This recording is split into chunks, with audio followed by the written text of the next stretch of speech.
नमस्कार, आप लाइव बिहार देख रहे हैं। मैं हूं राजमोहन तिवारी। पिछले दिन मंगलवार को प्रधानमंत्री नरेंद्र मोदी राजधानी पटना पहुंचे थे और मौका था बिहार विधानसभा भवन के शताब्दी समारोह का। लेकिन उस तमाम कार्यक्रम में सबसे ज्यादा चर्चा तेजस्वी यादव के भाषण को लेकर हो रही है, क्योंकि 4 मिनट के भाषण में 6 बार तेजस्वी यादव अटके।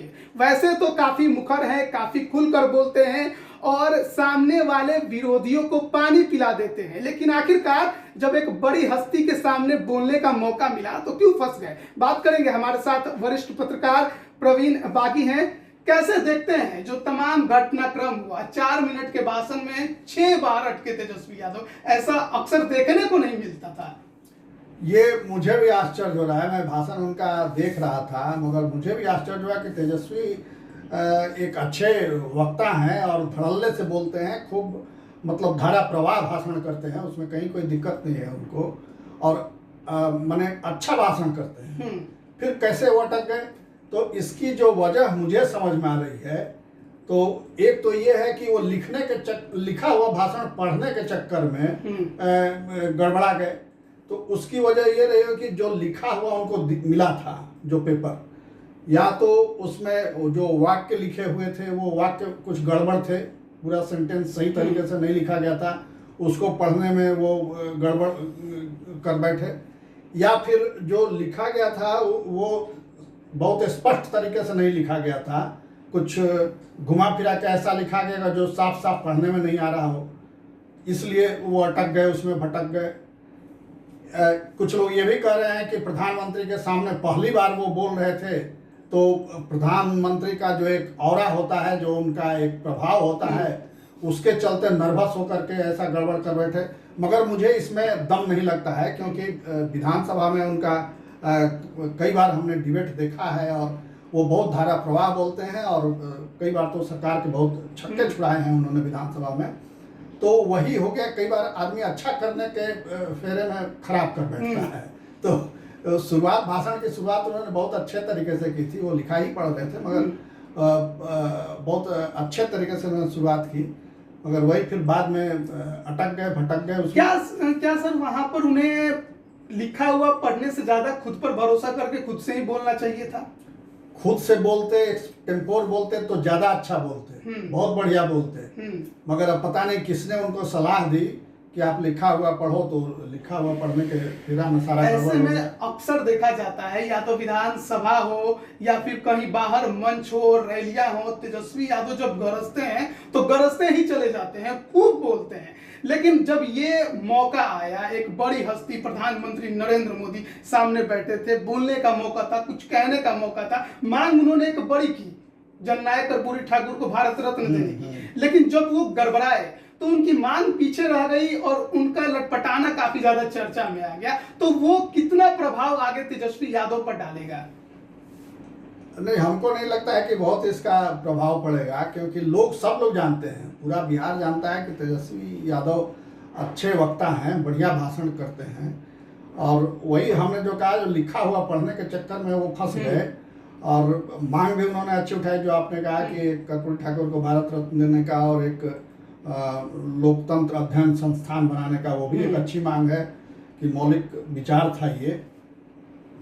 मगर ज़्यादा चर्चा, ठीक कहा आपने कि ज़्यादा चर्चा उनके भाषण की हो गई कि जो वो उसमें गड़बड़ कर बैठे। मगर जो मुद्दे थे वो भी आज की मीडिया में सब जगह आए हैं कि उन्होंने ये मुद्दा उठाया है, और उस पर हालांकि जो उन्होंने शुरू में भाषण की जो शुरुआत की थी, कि देश के प्रधानमंत्री को संबोधित करते हुए कहा था कि विश्व के सबसे बड़े लोकतंत्र के प्रधानमंत्री, उस पर प्रधानमंत्री ने कटाक्ष भी किया अपने भाषण में।